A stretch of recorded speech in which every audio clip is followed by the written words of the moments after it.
We're entering a period of fantastic change, which is getting faster all the time. And we have two challenges here. Two challenges, one after the other.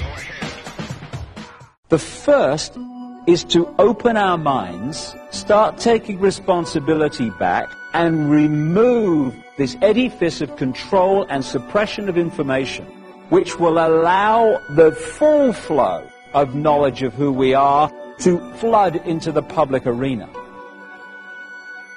Once people start to realize who they really are and the nature of life, then we can go into stage two, which is the incredible consciousness shift that is going to happen, and is happening for many people already, but can happen for everybody if we open up to the knowledge of what's going on. And to do that, the edifice of suppression has to go. And what I see so often in the kind of what we call the New Age movement is they're focusing on the second bit and they're in denial about the first. And the second is not going to happen for many people unless we remove the edifice of suppression, because most people are going to think, what the heck's going on? And they're going to go through this great change in a complete fog of what's happening. Fear, oh my goodness me, what's happening? Two things to do here. One is to start focusing on how the world's controlled, identifying it, removing it. Secondly, then we can concentrate unhindered on the transformation spiritually that is unfolding to the year 2012 and beyond. We have a situation where the idea has been to turn us into left brain prisoners. Even conventional science accepts that the left brain is where we get intellect, logic, physical worldview. Can I touch it, taste it, smell it? Okay, it must exist.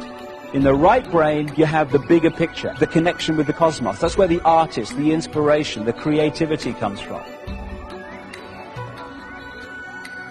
The institutions of education, of science, and all these different areas of information, the media too, they're pumping information of a left brain variety and suppressing this. What we call education works like this. Information is pumped into the left brain, most of it completely rubbish. And what students are asked to do is to hold that information there, and then when they get an exam paper in front of them, to regurgitate that onto the paper.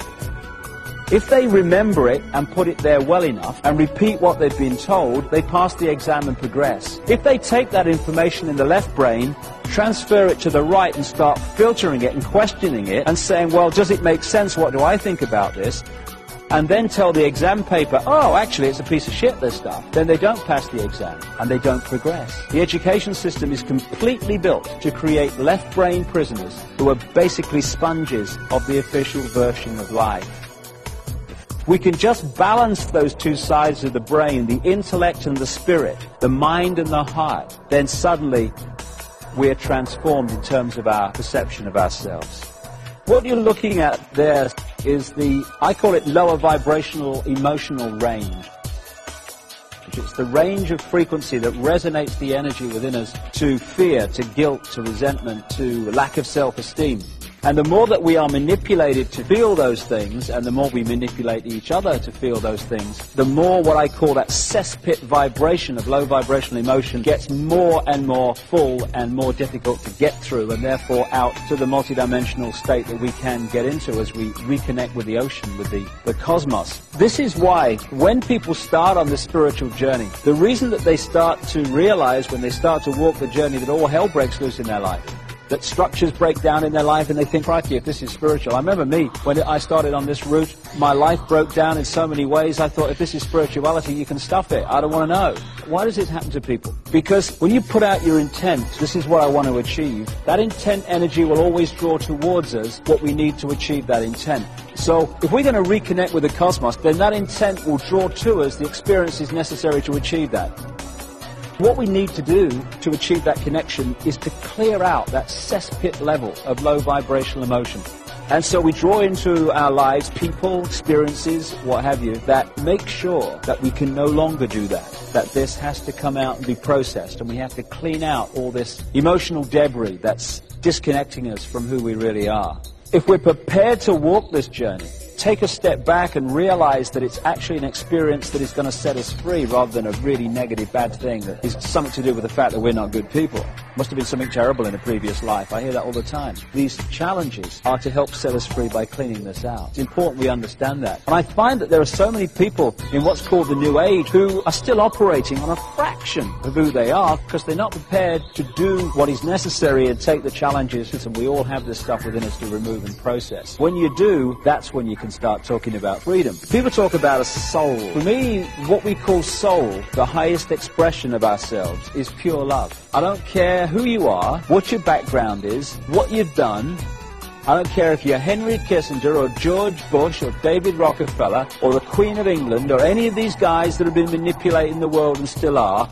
At that level of yourself, you're pure love. Everyone is. But we can become disconnected from that level and manifest in that disconnection anything but pure love. But that's what we all are, all of us. And when we get disconnected, that's when the problems start and the imbalances start and the imbalanced behavior starts. When we're born into a physical body, if we maintain that connection with pure love, soul, then we have the eyes and ears information coming in, telling us and giving us a fix about the world around us. And we have the connection with soul, the intuition, which is guiding us from another perspective. We have both. Symbolically, it's like a spaceman on the moon, where you're in that big spacesuit, symbolic of the body, and you've got the eyes and ears information giving you a fix on what's happening around you. But you've also got mission control giving you the big picture guidance. This is what comes next, then do that, and this is what's next on the agenda. Symbolic of intuition. Imagine what would happen if someone came along and cut or dramatically reduced that spaceman's connection to mission control. Suddenly, this is the only information and the vague memory of what should have been happening at this time. And that spaceman's behavior would dramatically change within seconds and minutes compared with what it would have been had mission control stayed in big picture contact. And that symbolically is what happens to us when we come into this world. When we're born, the conditioning starts. The programming starts to disconnect us from mission control, soul. So the eggshells start. We start to be conditioned to see ourselves as either just a physical body or subjected to some god and what have you. The programming gets started from the moment we become conscious.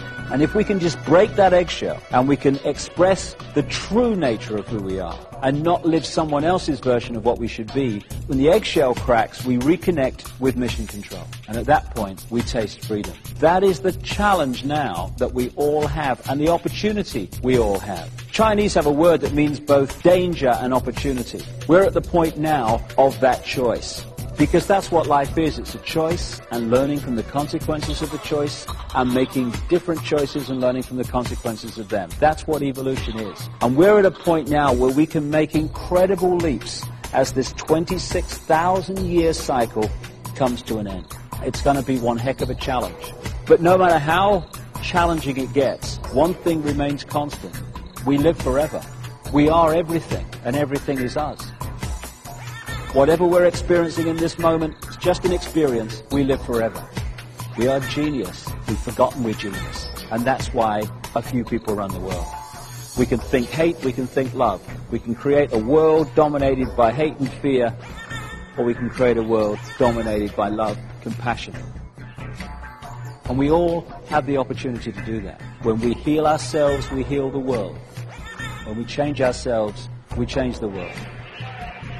When we love ourselves, we love the world. And when we love the world, it manifests in a very different form to the one I've been talking about over these thousands of years of manipulation. Freedom is upon us. Time to grasp it.